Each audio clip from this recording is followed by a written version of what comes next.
De verdad quise hacerla más cortita la enseñanza y no pude. De hecho le he quitado y le he puesto y... No sé por qué me meto en tantas broncas. Pero confiamos en la provisión de Dios, ¿verdad? ¿Oramos? ¿Sí? Vamos a orar. Señor, muchas gracias. Gracias por todo lo que nos das. Gracias porque eres bueno con nosotros. Eres quien nos da la vida. Tú eres quien nos sustenta. Eres tú, Señor, quien sostiene la obra, porque es tuya. Gracias, gracias, Señor. Es un privilegio, es un honor, y en verdad estamos contentos por estar reunidos y por ser expuestos a tu palabra, como familia, como iglesia, como tu pueblo. Y yo oro para que lo que vas a hablar a nuestras vidas esta tarde, Señor, que resuene en el corazón y que nos lleve a determinar, a resolucionar cosas, Señor. Y que nuestras vidas se vean afectadas, Señor.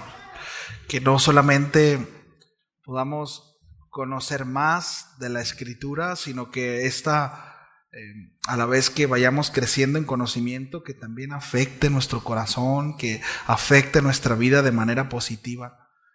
Que nos lleve, Señor, a ser obedientes, a crecer en nuestro amor, Señor, con nuestra esposa, con nuestros hijos, a ser diligentes en nuestros trabajos, a ser justos, ser íntegros, a ser como tú, Señor, a crecer en el carácter de tu Hijo.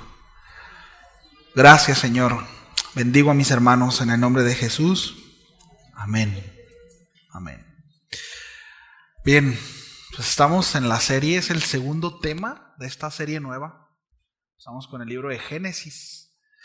Y vamos a intentar ver Génesis 1, verso 1 y 2.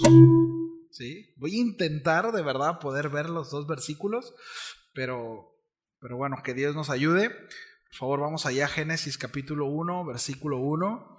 Y de verdad, como ahorita oraba, ¿no? Es un privilegio el que tenemos hoy de estar juntos para meditar la palabra de Dios. ¿Lo crees así? Y me quiero poner un poco poético, ¿sí? En la introducción. Pero en verdad quiero que nos acerquemos con este entendimiento. No solo estamos abriendo las Escrituras, sino que estamos a punto de contemplar los primeros versículos del libro de Génesis, las primeras palabras que nos introducen a la obra creativa de Dios. ¿Sí? Es decir, Génesis capítulo 1, a partir del verso 1, no son simples frases que abre la Biblia, ¿sí? O que dan introducción a ese libro tan maravilloso que tenemos como palabra de Dios, sino que son declaraciones profundas acerca del origen del universo, la naturaleza de Dios y la relación entre lo creado con su creador. ¿Sí? En Génesis nos encontramos con ese punto de contacto, ¿no? O ese umbral de la revelación más asombrosa, mis amados. Sí. El primer capítulo de Génesis responde a las preguntas que han resonado en el corazón de la humanidad desde el principio de los tiempos. ¿De dónde venimos? ¿Existe Dios? ¿Qué papel juega Dios en la creación? ¿Cómo encajan nuestras vidas dentro de ese plan divino? ¿Si existe algún plan divino? No. Por tanto, es crucial que no solo leamos estos versículos, sino que los estudiemos a profundidad, a la medida de la posibilidad, por supuesto, y que nos acerquemos a ellos con la expectativa de que Dios nos va a hablar. ¿Sí? ¿Usted está convencido de eso? Yo también. Y lo deseo. Yo quiero que Dios me hable. ¿Sí? Entonces recordemos que la Biblia, mis amados, no es un conjunto de palabras, no es únicamente narrativas antiguas, son declaraciones divinas que tienen poder para transformar nuestra comprensión acerca de Dios y de nuestra existencia. ¿Sí? En la película del libro sagrado que protagoniza Denzel Washington, ¿la han visto? Hay una frase que me gusta mucho y dice así: nos enfrentamos a un texto que nos va a llevar al comienzo de todo. Sí, está buena, ¿no? Bueno, Génesis, ¿no? En este comienzo, pues es más que un momento en el tiempo, y ahorita lo vamos a ver, ¿no? Es la entrada a una realidad eterna en la que Dios ya estaba presente antes de todo lo que conocemos. Entonces, bueno, ahí en Génesis nos vamos a encontrar, lo mencionaba en la enseñanza pasada, con un Dios cuyo poder es incomparable. Sí. Un Dios que crea de la nada y que trae orden al caos y que da sentido a lo que no tiene sentido. Ahora, ¿qué significa esto para nosotros? ¿Cómo es que este comienzo, este principio nos afecta en nuestras decisiones diarias, en nuestras luchas, en nuestros temores? Es decir, ¿qué tanto puede afectar el que aprendamos de la naturaleza de Dios? ¿Qué tanto puede afectar el que estudiemos la creación y cómo eso puede enseñarnos a confiar en su poder y en su soberanía? Bueno, lo vamos a descubrir a lo largo de la serie. ¿Sí? Sin más, Génesis 1:1 dice: en el principio creó Dios los cielos y la tierra estaba desordenada y vacía, y las tinieblas estaban sobre la faz del abismo, y el Espíritu de Dios se movía sobre la faz de las aguas. Aun cuando no vamos a hacer este ejercicio durante todo Génesis, sí es importante que por lo menos el primer verso lo vamos a desglosar. ¿Sí? Ahora sí que nos vamos a ir muy despacito, ¿sí? Muy despacio pero rápido. Bien. Génesis, ¿sí? Este nombre de Génesis nosotros lo vamos a obtener de la traducción de la Septuaginta, ¿sí? En hebreo este libro es Bereshit y precisamente significa principio, ¿sí? Entonces en hebreo se llama Bereshit. Y esta palabra Bereshit es precisamente principio, es la palabra hebrea utilizada que indica un punto en el tiempo, ¿sí? Y este es el inicio de la historia, ojo con esto, pero no de la actividad de Dios, ¿sí? Es decir, Bereshit habla de un punto en el tiempo, ¿sí? El principio de la historia, pero no de la actividad de Dios, ¿sí? Este principio no es el principio de Dios, ya que Él es eterno.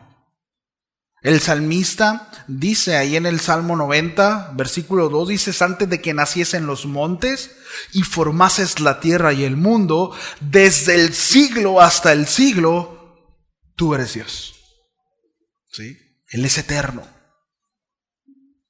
El Señor, hablando a través del profeta Isaías, dice: aún antes que hubiese día, yo era, dice el Señor. ¿Sí?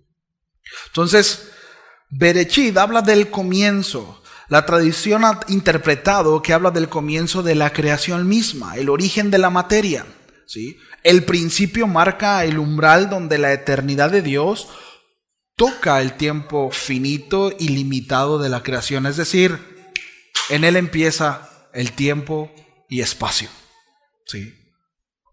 Entonces, ahora, en el Nuevo Testamento tenemos un texto que también nos habla del principio. ¿Se acuerdan qué texto es? A ver. Juan 1:1, exactamente. Juan 1:1 dice: en el principio era el verbo, y el verbo era con Dios, y el verbo era Dios. Ahora, este principio de Juan 1:1, ¿sí?, se refiere a un tiempo anterior de Génesis 1:1. ¿Sí? Y te vamos a ver. ¿Sí? El verbo existía desde la eternidad. Y este principio, refiriéndome al principio de Juan, ¿sí?, habla de eternidad, ya que el verbo existía en ese principio. ¿Sí? Entonces, antes del tiempo y del espacio señalado así en un momento anterior al comienzo de la creación física y material, bueno, esto subraya que Cristo, mis amados, es eterno. Es antes de esto, coeterno con Dios, y que existía desde antes de que el mundo fuera creado. ¿Sí? Interesante, ¿no? En otras palabras, mientras que Génesis capítulo 1, versículo 1, describe el comienzo del tiempo y del universo, Juan nos revela que el Verbo ya estaba presente. ¿Cómo ve? ¿Interesante o no? Bueno, Colosenses capítulo 1, verso 16 dice, porque en Él fueron creadas todas las cosas, las que hay en los cielos, las que hay en la tierra, visibles e invisibles, sean tronos, sean dominios, sean principados, sean potestades, todo fue creado por medio de Él y para Él. ¿A quién se está refiriendo el apóstol Pablo? Jesús, al Verbo, aquel que estuvo desde el principio y que era Dios. ¿Sí? Entonces la palabra que encontramos como principio en Juan 1.1 es la palabra griega arché. Y es un concepto de los antiguos griegos y tiene un significado muy amplio. ¿Sí? En el griego clásico puede referirse a varios conceptos. Uno, que es el sentido más común, que es el de principio o comienzo de algo. ¿Sí? Y en este contexto, arché denota el comienzo absoluto o el punto inicial, ¿sí?, de todo lo creado.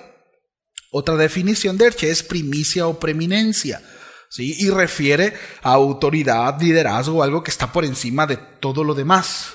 Pero también se puede describir como causa. En la filosofía griega, arché también puede referirse como la causa o el principio fundamental de algo. Sí. Ahora, regresando a Génesis 1.1, esto como dato, pero algunos mencionan que la traducción correcta de Génesis capítulo 1, verso 1, debería ser cuando el principio en lugar de en el principio. Sí. Y esta afirmación proviene de una interpretación basada en cuanto a la estructura del hebreo original, una cuestión de gramática del texto. ¿Sí? Lo estuve estudiando toda la semana, lo voy a leer. En el hebreo original, Génesis 1.1 es Bereshit bara Elohim et Hachamayim bet haeret. Sí. Tradicionalmente esta frase se ha traducido como en el principio creó Dios los cielos y la tierra. Sin embargo, algunos estudiosos sugieren que este hebreo Bereshit, esta palabra en hebreo Bereshit podría interpretarse de esta manera, por la conjugación, cuando comenzó Dios a crear los cielos y la tierra. O cuando en el principio Dios creó. ¿Sí? Ahora, ¿qué significa esto? ¿O qué es lo interesante? Bueno, esto significa que tanto Génesis capítulo 1, verso 1 y 2, esto tiene que ver con una unidad. Recordemos, mis amados, que los rollos no estaban seccionados por capítulos y versículos. ¿Sí? Es decir, es una sola frase. Al momento en que nosotros separamos, bueno, ahí es donde vienen cuestiones de semántica y problemática para nosotros, desde acá, ¿verdad? Pero en el original no es así. Entonces, lo que sugiere esta traducción es que el verso 2 completa la idea del verso 1. Sí. Entonces, versículo 2 dice que la tierra estaba desordenada y vacía. Entonces, bien podemos inferir pues, que había algo que aún no estaba totalmente en forma, pero esto no separa, sino está hablando de unión, ¿sí? Nos dice que Dios estaba por transformar ese caos en algo bueno en gran manera, ¿sí? Hay quienes sugieren que estos pasajes refieren a una gran brecha de tiempo, ¿no? Incluso una era preadámica, pero el texto no nos dice eso y no nos vamos a ir por ahí, ¿sí? O sea, no nos vamos a ir por ahí. Entonces, lo que sí dice el texto es que es Dios quien lo hace todo. Lo que sí dice el texto, es Él quien le da forma a todo lo que parecía no tener forma y que trae orden donde había desorden, ¿sí? Y mis amados, es un atributo exclusivo de Dios. Según el autor de Hebreos dice, por quien asimismo hizo el universo y quien sustenta todas las cosas con la palabra de su poder, ¿sí? Entonces lo que podemos observar en las primeras líneas de Génesis es que Dios es el origen de todo y que en Él se encuentra el principio de todo lo existente, ¿sí? De entrada, mis amados, estos nos posiciona delante de Dios, ¿verdad? En el hecho de que Él está precisamente encima de todo. Dile que está a tu lado, Dios está por encima de ti. Sí. Ahora viene otro remate. Dile, tú no eres Dios. Y eso significa que no puedes hacer lo que se te pegue la gana. Dile.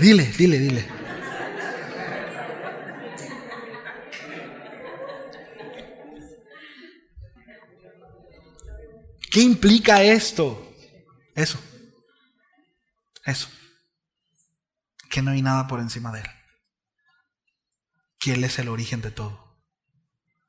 Que no hay nada fuera de Él que podamos encontrar como verdad que vaya en contra de lo que Él establece como tal. ¿Sí? Entonces, no importa si decimos en el principio o cuando el principio, el punto principal es que Dios es el autor de todo. ¿Sí? Él es quien tiene el poder sobre toda la creación. Él es quien puso el orden de todo lo que vemos. Y si pensamos en cuando Dios comenzó a crear, podemos imaginar o podemos ver entre líneas, ¿sí?, que Dios aún sigue trabajando, ¿sí?, aún sigue obrando. No solo hizo todo en un instante y luego se retiró, sino que Dios sigue trayendo vida. Dios sigue trayendo orden y dirección a su creación, y eso incluye nuestras vidas, mis amados. Sí. Él sigue trabajando en nosotros. Él sigue transformando nuestras circunstancias y guiando nuestro día a día. Sí. Él es un Dios presente, como hablábamos la semana pasada, ¿no? Un Dios personal. Es un Dios que interviene en nuestras vidas. ¿Sí? Dile al que está a tu lado, Dios sigue trabajando en ti. Sí. Dios no se ha cansado de nosotros. ¿Sabes? Dios no se ha cansado de ti. Se lo comparto en algún momento de mi caminar con el Señor. Yo llegué a pensar que sí, que Dios ya estaba enfadado de mí, que ya no podía hacer más conmigo. Sí.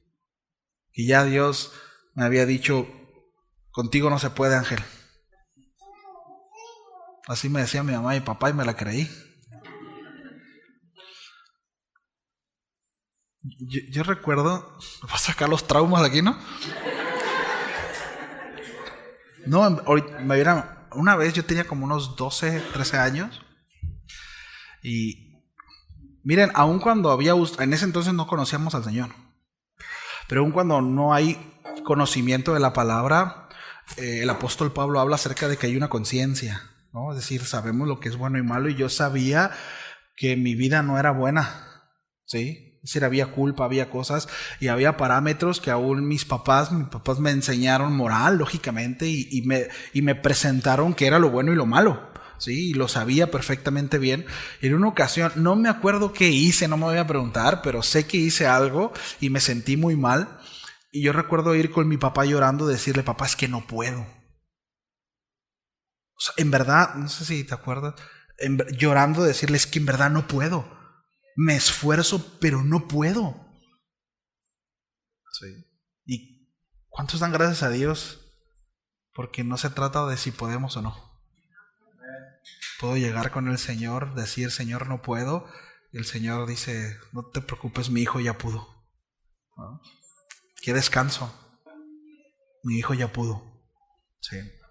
Bueno, Dios sigue transformando nuestras vidas. Dios sigue obrando en nosotros. Y Dios no se ha cansado de ti. ¿Sí? No. El apóstol Pablo le dice a los filipenses, yo estoy seguro de que Dios, quien comenzó la buena obra en ustedes, la continuará hasta que completamente esté terminada. Estoy leyendo Nueva Traducción Viviente. Sí. Terminada el día que Jesús vuelva. El que comenzó la obra en ti seguirá trabajando hasta que se complete esa obra. Bueno, ahí hay también una corresponsabilidad en nosotros, ¿sí? Es decir, flojitos y cooperando, ¿no?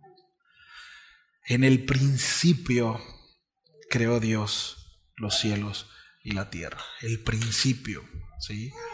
De nuevo, habla acerca de esa eternidad, ¿sí? Esa eternidad. Y luego viene otra palabra que es creó, ¿sí? Esta palabra creó es la palabra bara. El verbo hebreo bara se usa exclusivamente en la Biblia para describir la actividad divina. Sí. Solo Dios puede crear en el sentido de hacer algo de la nada. Y este concepto se le conoce como ex nihilo. Sí. Este acto creativo no es una simple organización de materiales preexistentes, sino la manifestación del poder de Dios para traer a la existencia todo lo que vemos, todo lo que tocamos, todo lo que experimentamos. Solo Él tiene el poder de hacerlo. Solo Él, nadie más.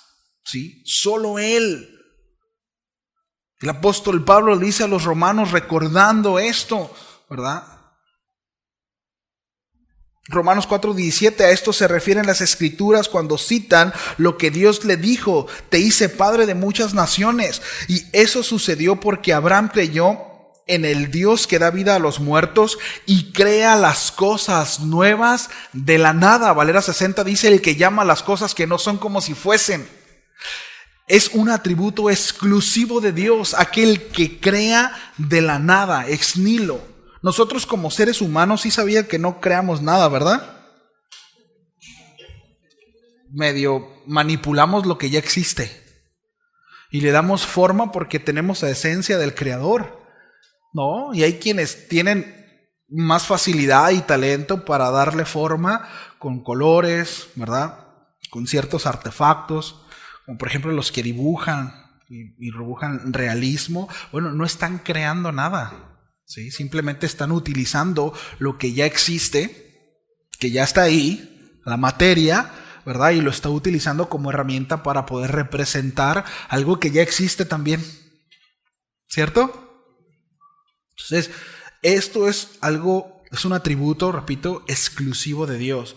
Nosotros no podemos llamar las cosas que no son como si fuesen. ¿Se da cuenta? No, nosotros no tenemos el poder de decir sí, voy a y que pase esto, pase. No, nosotros no tenemos ese poder. Según la Escritura, no tenemos ese poder. Sí. Y el querer que algo suceda con muchas ganas tampoco es fe. ¿Sabía eso? Es tener ganas de que algo suceda. Fe es estar sujeto a lo que Dios dice. Aun cuando naturalmente para nosotros sea imposible. Pero si Dios lo dijo, así será. Eso es fe. Fe es creer que Dios es el creador de todo. Fe, miren, alguien por ahí dijo, si nosotros no tenemos la suficiente fe para creer en los primeros versículos de la Biblia, no vamos a tener fe para poder creer todo lo demás. ¿Me explico? De entrada necesitamos creer, ¿sí?, que Dios creó todo. ¿Sí? Que cuando nosotros nos acerquemos al Señor, entendamos que no es un ser superior. Entiéndase como un ser inalcanzable, impersonal y sin nombre. Quien creó todo es un Dios personal, accesible y tiene nombre, mis amados. Y desea relacionarse contigo y conmigo. Esa es la diferencia del Dios de las Escrituras a los dioses que los hombres se han inventado durante toda la historia de la humanidad. Dioses inalcanzables, arrogantes, egoístas, en donde se satisfacen a sí mismos de la humanidad, del caos. Ese no es el Dios verdadero. No el Dios de las Escrituras. No. Aun cuando es todopoderoso, ¿sí?, aun cuando Él es el creador de todo y nada es comparable a Él, desea habitar en medio de nosotros. Y no solo eso, sino a través de su Hijo, habita en nosotros. Qué maravilloso, ¿verdad? Entonces, solo Dios puede crear en el sentido de hacer algo de la nada, ¿sí? Ex nihilo. Ni los ángeles, ni los arcángeles, ni los demonios, ni Satanás tiene el poder de crear algo de la nada. ¿sí? Solo Dios puede llamar las cosas que no son como si fuesen. ¿Sí? De nuevo, por más que nosotros nos aferremos y deseemos algo, si no está bajo la voluntad de Dios, no tenemos el poder de crear absolutamente nada, ¿sí? Ni de materializar absolutamente nada. No. Entonces, en Juan capítulo 1, versículo 3, se confirma este poder creador cuando dice que todas las cosas por Él fueron hechas. Y sin Él, nada de lo que ha sido hecho fue hecho. Está hablando acerca del Verbo, de Cristo. El Verbo fue el agente de la creación. Y este Verbo, ¿sí? Bará, subraya que el Dios que adoramos es un Dios que crea desde su palabra poderosa, trayendo a existencia lo que antes no existía. Sí. Por eso es que adoramos a este Dios y exaltamos a este Dios. Hace un momento cantábamos, eres todo poderoso, ¿no? Arriba la vieja escuela, ¿no?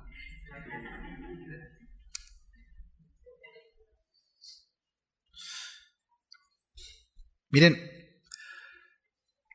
en la ciencia hay un concepto que se maneja como primera causa o causa. ¿Se han escuchado acerca de eso? ¿Sí? Causa incausada también. Déjenme les leo un artículo de la revista National Geographic que salió en el 2022 que habla acerca del origen del cosmos. ¿Sí? De hecho, ahorita que vea, quiero que los muchachos me ayuden con la fuente. ¿Sí? Este no es un artículo cristiano, ¿sí? No es un artículo cristiano, es un artículo en esta revista con sesgo científico, ¿sí? Y filosófico. ¿Sí? Bien. En la filosofía y la ciencia, la discusión sobre la causa primera o causa incausada es clave para abordar el origen de todo lo existente, especialmente en el contexto del universo. Aunque el concepto de causa primera tiene raíces filosóficas, también ha sido integrado en debates científicos sobre el origen del cosmos. A continuación, les proporcionamos un resumen de los atributos que comúnmente se atribuyen a la causa primera desde una perspectiva científica y filosófica, con base en conceptos ampliamente aceptados. Atributos de la causa primera. Atributo número 1. Inmaterial. Dado que la causa primera es anterior a la creación de todo lo material, el universo, debe ser inmaterial, es decir, no debe de estar sujeta a las limitaciones de la materia.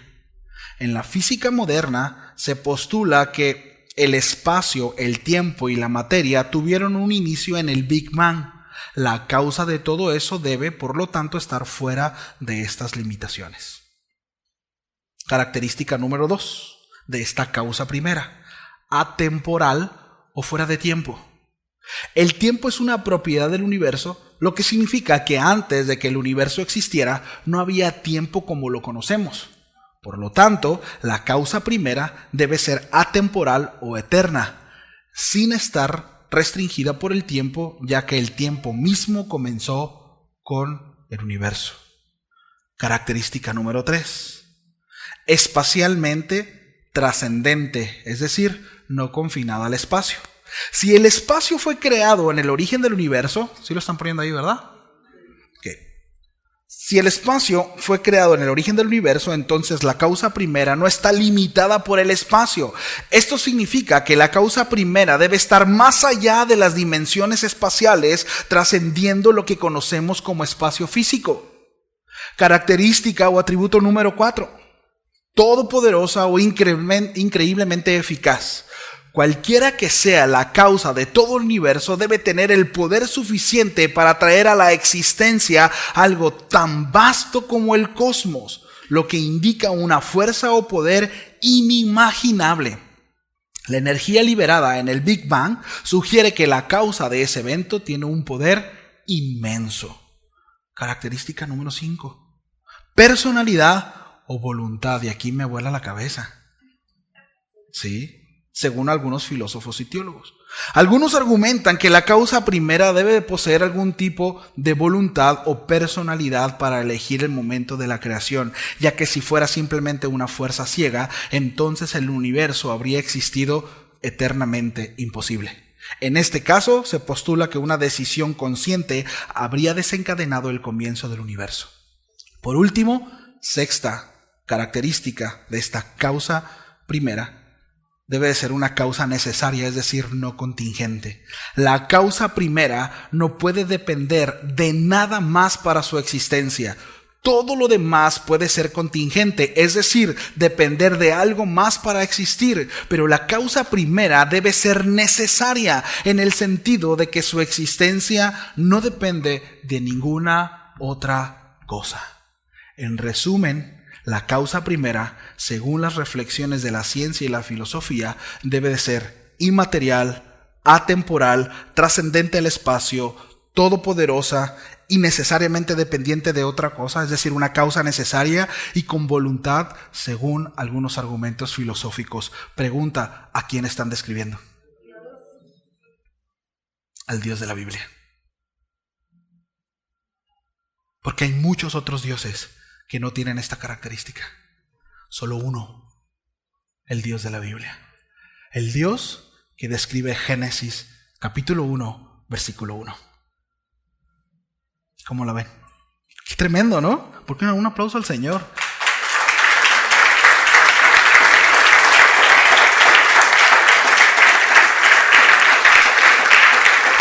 Durante toda la historia, muchos otros dioses, ¿sí?, han caído. El dios Sol, la luna, el viento, ¿sí? Es decir, todos esos dioses, el dios del trueno, todos esos, ¿sí?, han caído. Han dejado de existir. Es decir, el hombre ha dicho, no era Dios. No, ese no era Dios. Ese no era uno de los dioses. El único Dios que sigue vigente es el Dios de la Escritura. ¿Sí? Y el hombre voluntariamente y con toda la intención ha intentado desacreditarlo. Ha intentado destruirlo. Ha intentado hacer una caricatura de él. Pero no ha podido.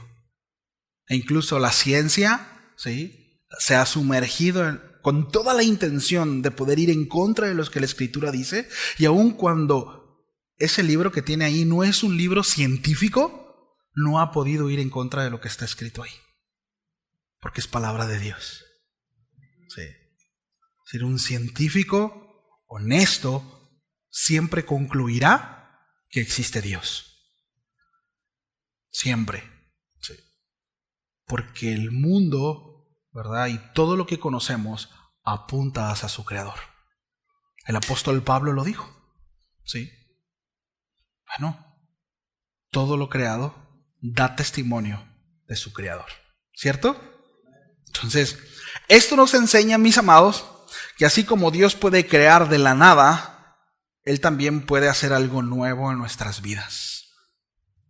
Aun cuando todo parece estéril o imposible, no importa lo vacío o lo caótico que pueda parecer la situación que estamos viviendo, Dios puede crear vida y orden donde solo había oscuridad, donde solo había desesperanza. Por eso el apóstol Pablo menciona, ¿no?, en 2 Corintios capítulo 5, verso 17, aquella obra que Dios hace a través de Cristo. Dice, de modo que si alguno está en Cristo, nueva criatura es, las cosas viejas pasaron y aquí todas son hechas nuevas.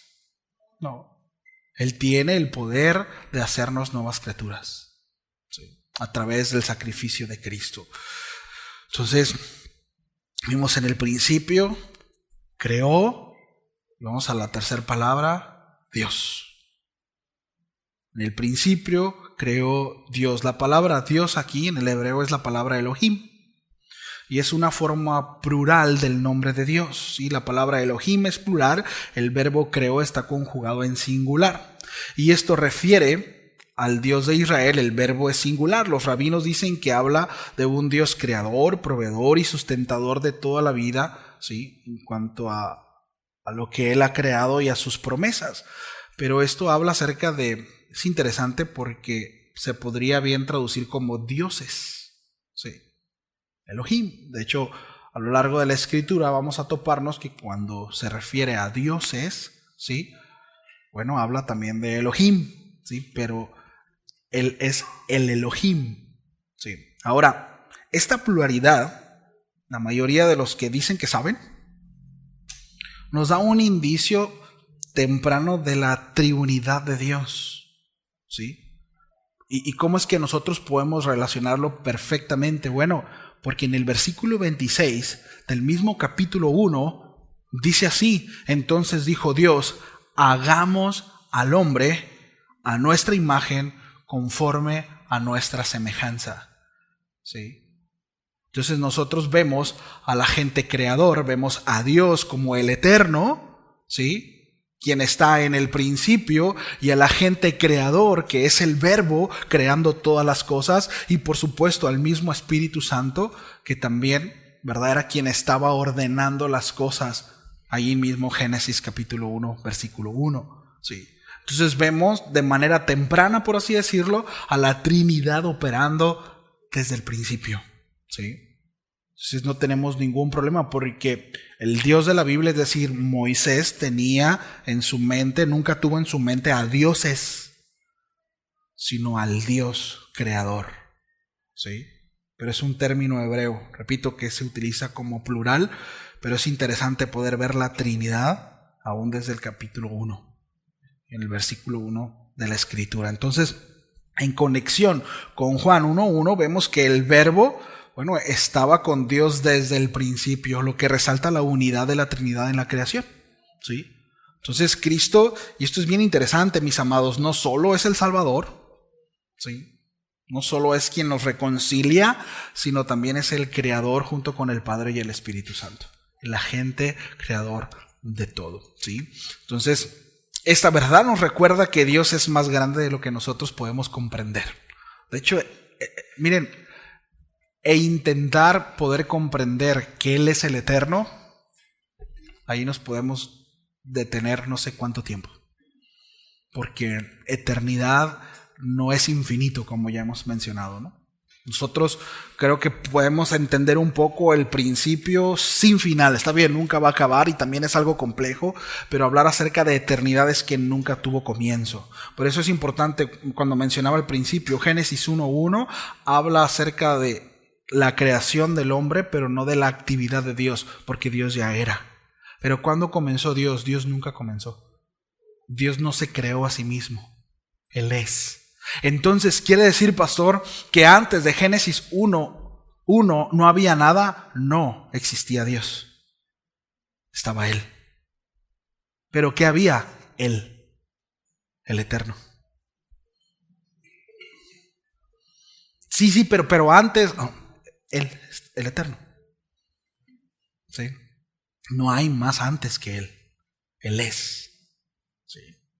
Se le presenta cuando Moisés le dice, bueno, Señor, dime, pues, ¿quién le digo que me envió, no?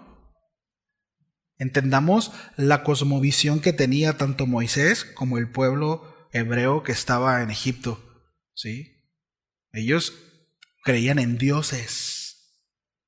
Ellos creían en el Dios de la cosecha, creían en el Dios del agua, creían en el Dios sol, ellos creían en...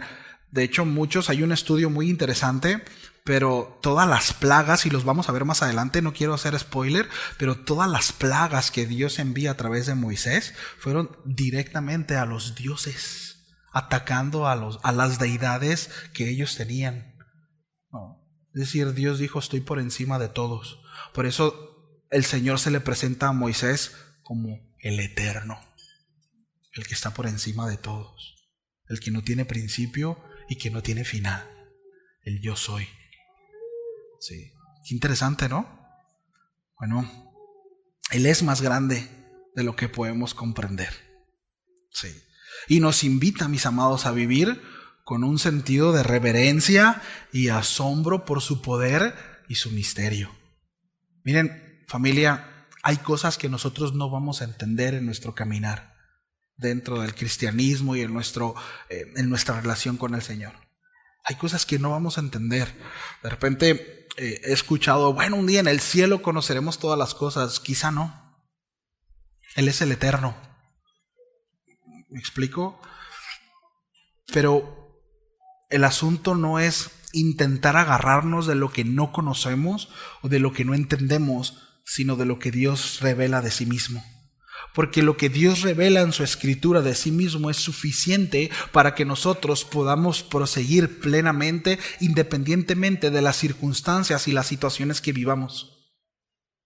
No importa cuán doloroso sea el caminar, no importa cuán grande sea el adversario, el Señor es suficiente para llevarnos, ¿no? Y caminar con fortaleza y caminar con esperanza.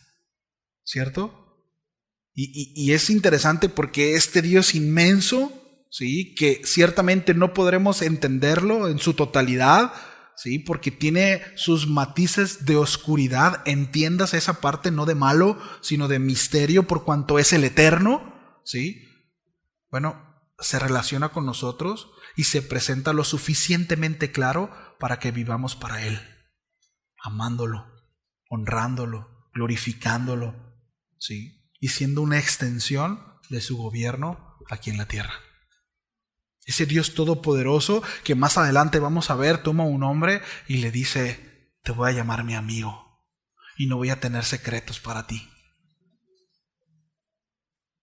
Y a ese hombre le dice, en ti serán benditas todas las familias de la tierra.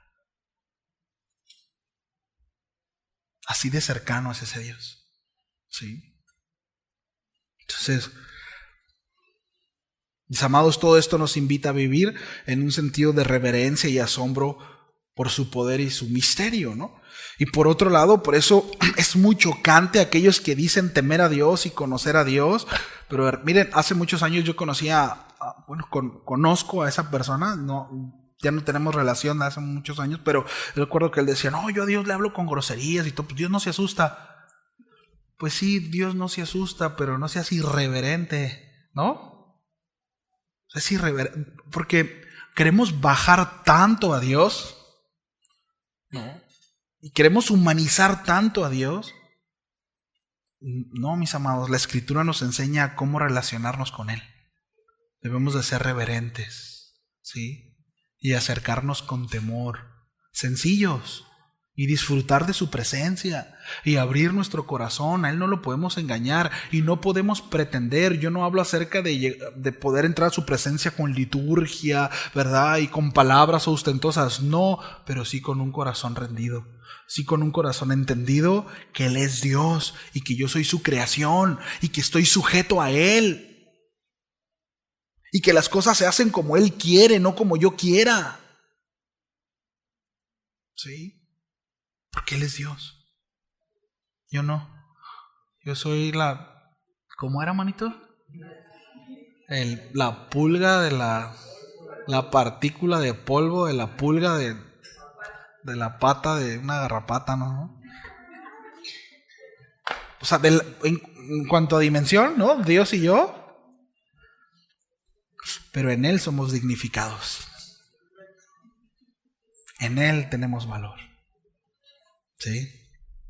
Entonces, todo esto nos enseña, mis amados, que desde el principio también, ¿no? La Trinidad estaba unida en propósito, y así también nosotros como iglesia estamos llamados a vivir en unidad, en un mismo propósito, ¿sí? En el propósito divino, ¿sí? En lo que Él quiere.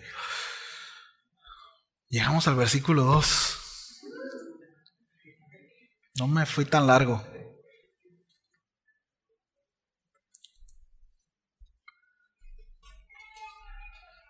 Génesis, verso 2 dice, la tierra estaba desordenada y vacía. Yo creo que con que podamos desarrollar esos dos conceptos, lo hacemos, ¿va? Todavía me quedan 15 minutos. Bueno. Este versículo se describe, ¿no? O describe la condición de la tierra en ese momento. Estas dos palabras habla acerca de tohu y bohu, ¿sí? Muchos lo interpretan como un caos, como un vacío, una falta de propósito, ¿sí? Es una imagen de desolación, una escena que requiere una intervención y refiere a que se había establecido o que no se había establecido límites o definiciones, que esta es otra interpretación a lo cual hoy en día muchos se apegan más, ¿no? Más allá de un desorden y un caos, habla más de un límite y definiciones, es decir, aún Dios no había dado ciertos límites, aún Dios no le había dado ciertos propósitos, aún Dios, porque fue un proceso de 6 días, ¿sí? Entonces, aquí hay un montón también de teorías, ¿no?, conspiranoicas, en que hay una brecha entre el capítulo 1 y el capítulo 2, y entre esos dos capítulos hay millones de años, y cuando en el capítulo 1 Dios crea la materia y el espacio, también está creando a los ángeles y a la corte celestial, y ahí es donde pasa esta rebelión de los ángeles y fueron echados a la tierra. Entonces ya en el capítulo 2, ¿verdad?, Dios está reparando lo que los Satanás y los ángeles hicieron con la tierra. Eso no dice la Biblia, ¿sí? Ahora, si queremos verlo así, pues está bien echarle imaginación, ¿no? Mientras no afecte con las doctrinas fundamentales, ¿sí? No dice eso la Biblia. Entonces, como mencionaba yo al principio, vamos a intentar respetar lo más posible lo que el texto dice, ¿sí? Entonces, ay, hermano, pero ¿qué onda ahí los ovnis ahí? Pues no lo alcanzo a ver, manito, ¿no? No alcanzo a ver a los ovnis ahí. Pero sí creo o no cree, eso es irrelevante, ¿verdad? Lo que yo crea, sí, si yo creo en ovnis o no, eso es irrelevante. Si usted cree, está bien, no hay problema, ¿sí? Mientras no afecte la doctrina fundamental de lo que sí dice la Escritura. Porque hay cosas que sí dicen, y ahí nos vamos a enfocar, en las cosas que sí dicen, ¿va? Y ahí vamos a tener oportunidad, de repente les voy a decir, miren, aquí algunos dicen esto y va a haber chance de eso, ¿va? Pero no nos vamos a meter a muchos rollos. Aparte, ni sé, no voy a perder tiempo en aprender algo que creo yo que no es relevante, ¿sí? Entonces, a lo que últimamente los teólogos se han apegado más en cuanto a la definición de estas dos palabras, es que refiere a que aún no se había establecido ciertos límites o definiciones, y tiene mucho sentido con la narrativa bíblica, ¿sí? Entonces, estos dos términos describen un planeta hasta ahí disfuncional y en desorden, ¿sí?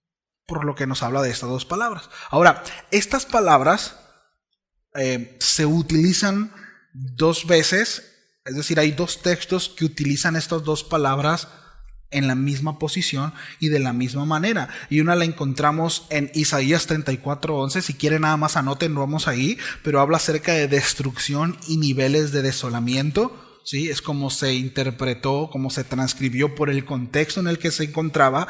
Y otra la encontramos en Jeremías 4:23 y habla acerca de vacía y que no tenía forma. Dice, miré a la tierra y estaba vacía y no tenía forma, miré a los cielos y no había luz. Esto es en Génesis capítulo 4 verso 23. Sin embargo, aquí vemos, de nuevo, vamos a enfocarnos a lo que se dice, ¿no? Aquí vemos el poder de Dios como un Dios de orden.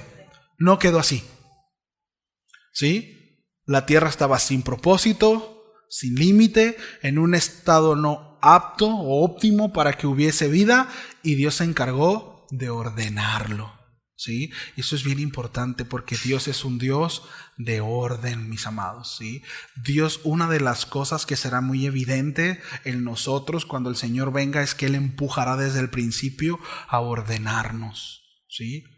A ordenarnos. Si no estás casado y vives en unión libre, para empezar, ni es unión ni tampoco es libre. Cásate, ordénate. ¿Me explico? ¿Sí? Dios siempre nos va a llevar al orden y eso implica un montón de cosas, ¿sí? En todo. Y hemos de reconocer, ¿sí? Yo me voy a poner por delante que muchas de las veces no somos lo suficientemente ordenados y nos resistimos a la obra de Dios en ese sentido y necesitamos crecer, ¿sí? Qué bueno que estamos dando respuestas en otras áreas y qué bueno que nos estamos ordenando en otras áreas, pero debemos de procurar que todas las áreas de nuestras vidas estén en orden, porque Dios es un Dios de orden, Sí, diga conmigo, Dios es un Dios de orden. Sí. Y necesitamos tarde que temprano y más temprano que tarde, ¿sí? Ordenarnos. Ajustarnos al Señor, ¿sí? Entonces dice también ahí, ¿verdad?, en el texto, que el Espíritu de Dios se movía sobre las aguas, indicando que aunque todo parecía sin forma y vacío, Dios estaba presente y preparado para intervenir. Y esto, mis amados, a mí me habla de que muchas veces nosotros vemos a algunos hermanos y los vemos con desilusión, ¿no? Digo, hombre, está como la tierra de Génesis 1:1, ¿verdad? Pero tranquilo. Miren, no sabemos si el Espíritu de Dios está ahí listo para ordenar, para preparar, ¿sí? Para dar vida. Eso no nos compete a nosotros. Nosotros no damos orden. Dile que está a tu lado, tú no ordenas a nadie, dile. Nosotros no somos los que damos orden. No somos nosotros, mis amados, los que vamos a causar ese efecto en nuestra pareja, en nuestro hermano, en nuestro amigo. Nosotros no cambiamos a nadie. No tenemos ese poder. No lo podemos hacer. ¿Sí? Ahora, no significa que, pues me aguantas, ¿verdad? Y voy a hacer lo que se me pegue la gana. No habla de eso tampoco. ¿Sí? Ahora, ahí vi que los matrimonios de volada, ¿no? Pero, miren, recordemos que en la relación matrimonial hay un compromiso mutuo.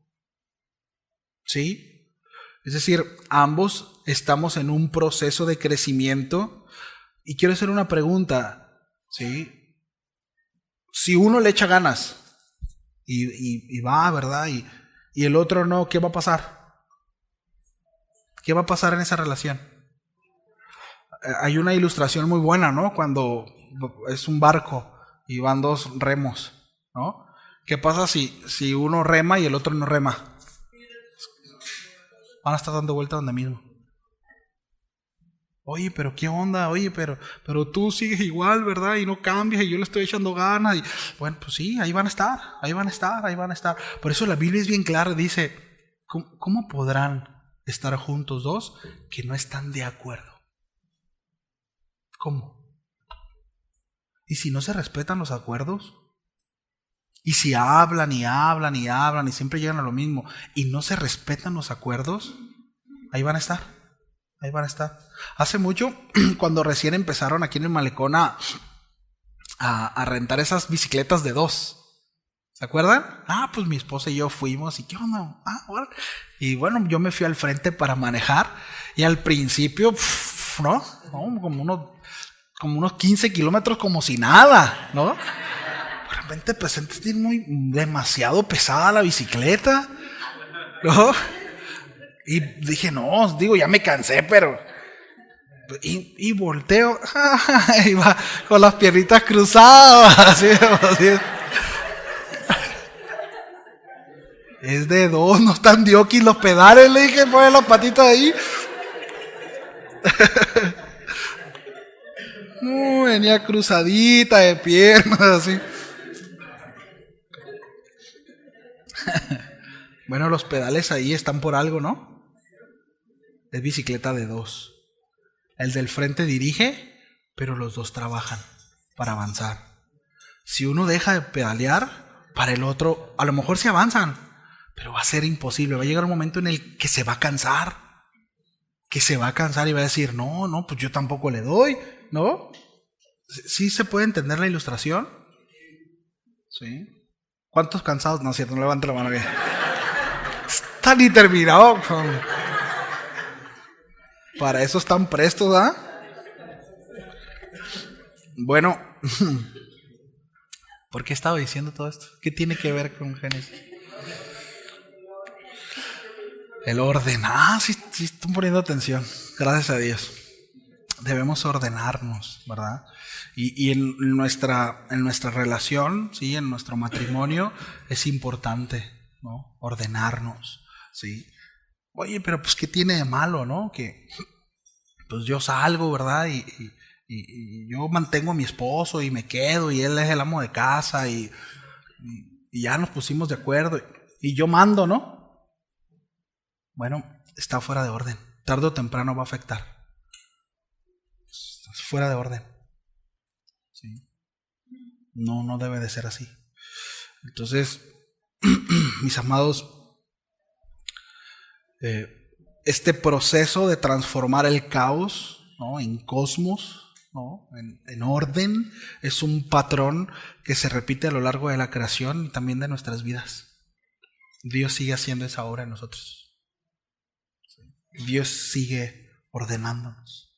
Dios sigue poniendo nuestra vida en un estado óptimo para vida, para desarrollo, para dar fruto, al punto en el que Dios diga: esto es bueno de gran manera, esto es bueno, ¿sí? Entonces, teológicamente los textos señalan a un Dios creador que desde las primeras líneas de la historia se presenta como un Dios de orden, ¿sí?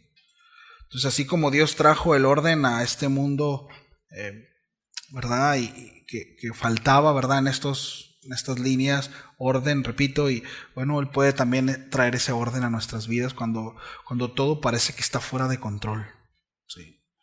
Muchos de nosotros nos enfrentamos a situaciones que parecen desordenadas y vacías, ¿no?, que parecen no tener cabeza ni pies, y parece no haber esperanza, pero Dios es el mismo de Génesis 1, ¿sí?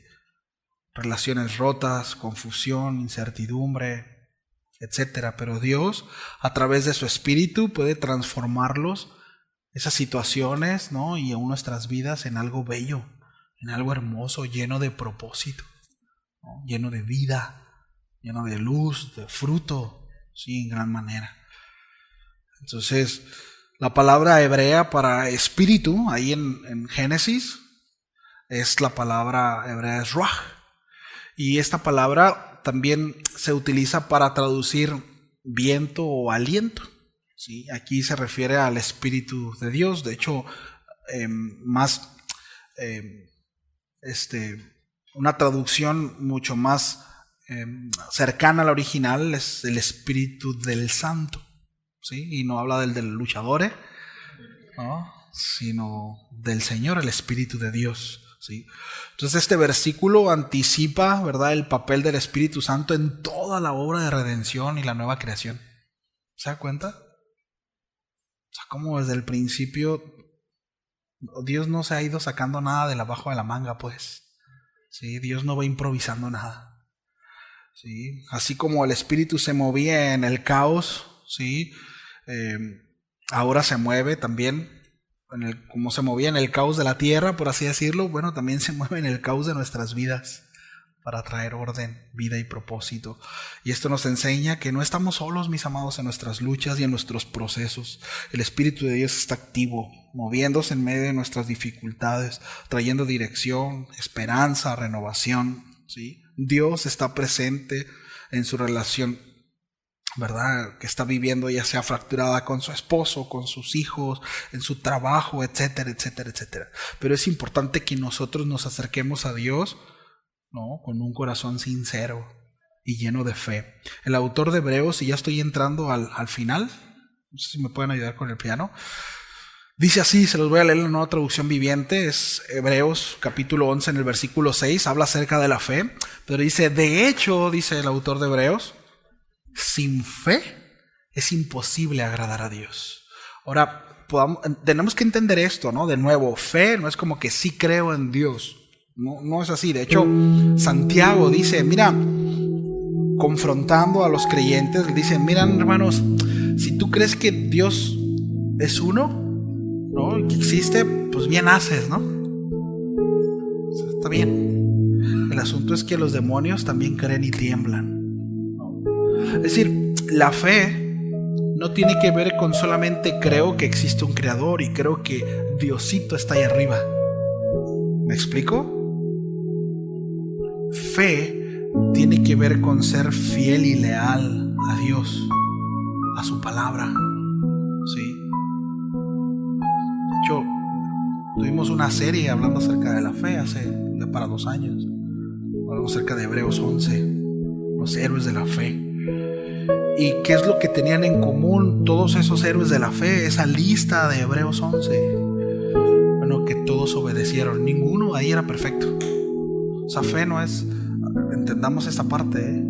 O sea, ninguno ahí era perfecto. De hecho, todos tienen un contexto de que metieron las 4. Pero en algún momento ellos decidieron creerle a Dios y obedecieron lo que Dios dijo. Y eso le fue contado por justicia. Porque fe va mucho más allá de sí creo. Fe tiene que ver con acción. La fe es activa. ¿Sí? Entendiendo esto, sin fe es imposible agradar a Dios. Raúl decía, miren, muchos de nosotros dicen que tenemos mucha fe. Dice, a veces la fe ni nos alcanza para llegar temprano. Raúl decía, no me mire feo a mí, así decía el pastor Raúl. Pero, no, sí, yo tengo mucha fe, pero no me alcanza la fe para eso. No sé si me explico.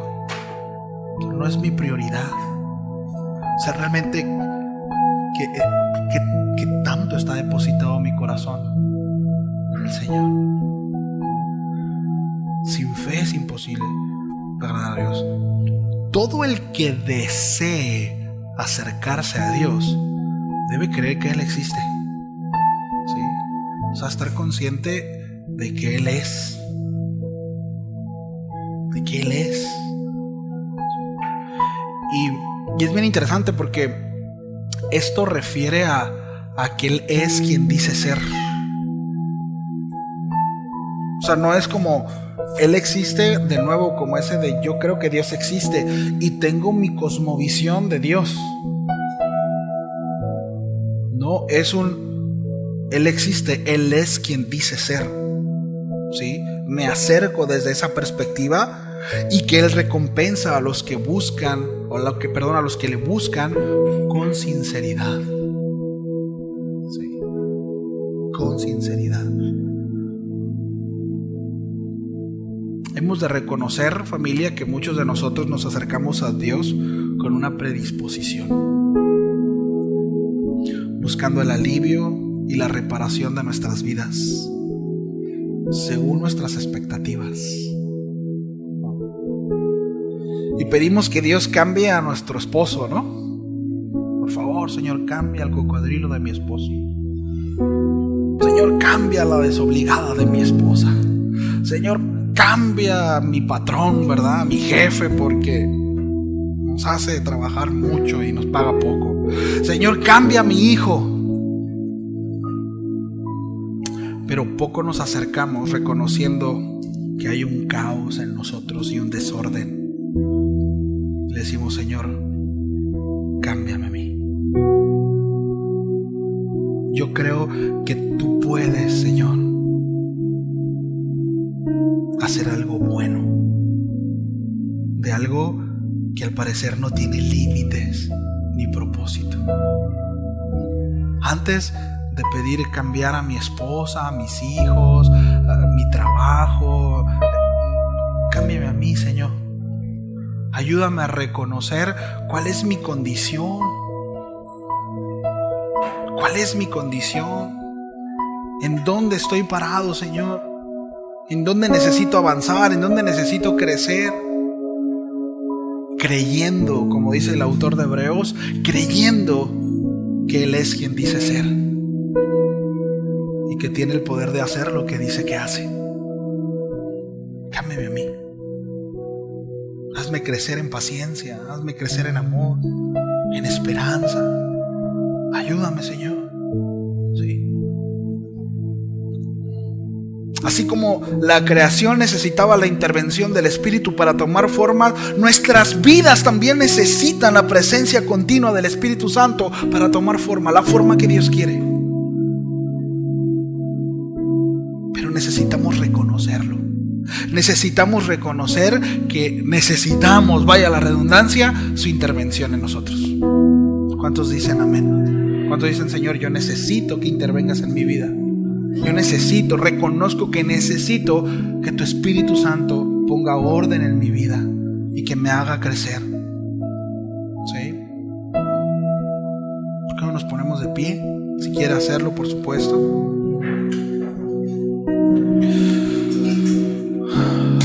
Familia, Génesis capítulo 1, versículo 1 y parte del versículo 2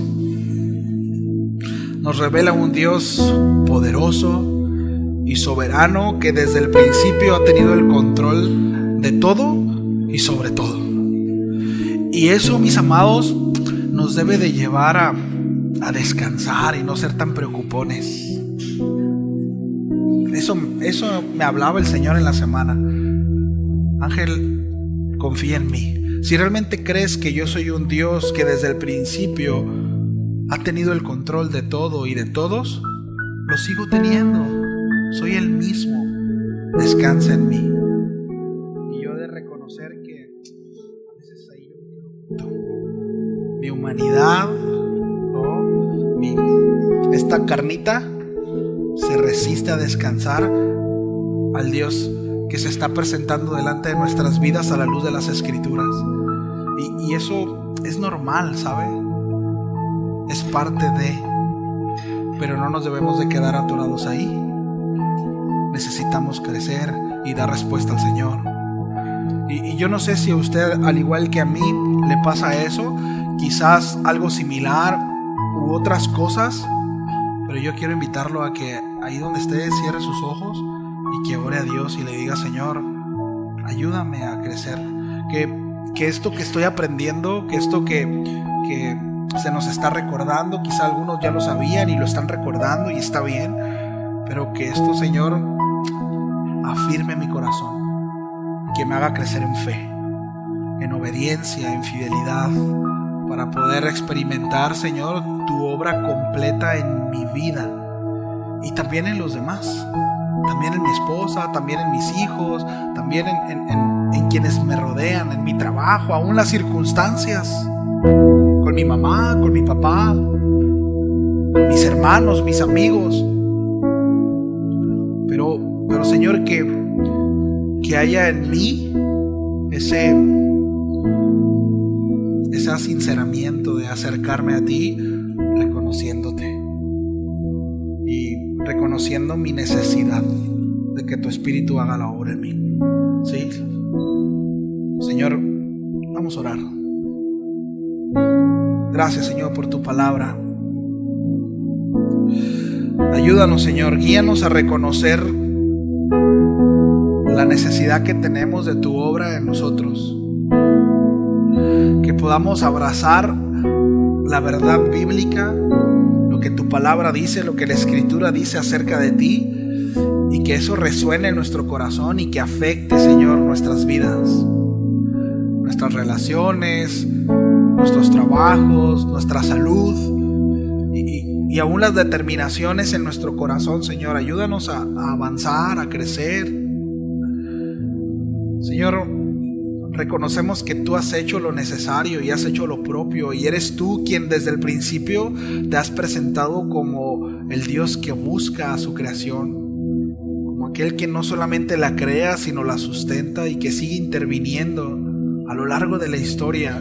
Fuiste tú, Señor, quien se presentó delante de nosotros, y fuiste tú quien presentó la salvación, y fuiste tú quien proveyó lo necesario, y eres tú quien nos sustenta, y eres tú quien nos da vida, y eres tú. Se trata de ti, Señor, y lo reconocemos, Padre. Pero ayúdanos a reconocer esta otra parte, que haya en nosotros esa humildad para no solamente identificar nuestros problemas, nuestros errores, sino que también necesitamos accionar conforme a la fe, que necesitamos tomar cartas en el asunto, Señor, y ajustar cosas en nuestras vidas, porque eso te agrada, Señor. Gracias por tu palabra y gracias por la vida de cada uno de mis hermanos, Señor. Así como el apóstol Pablo escribió a los filipenses, también estoy seguro, Señor, y confío que tú has de terminar lo que has empezado en cada uno de nosotros, hasta que nos llames o hasta que el Señor venga. Gracias, Señor, por tu obra. En el nombre de Jesús.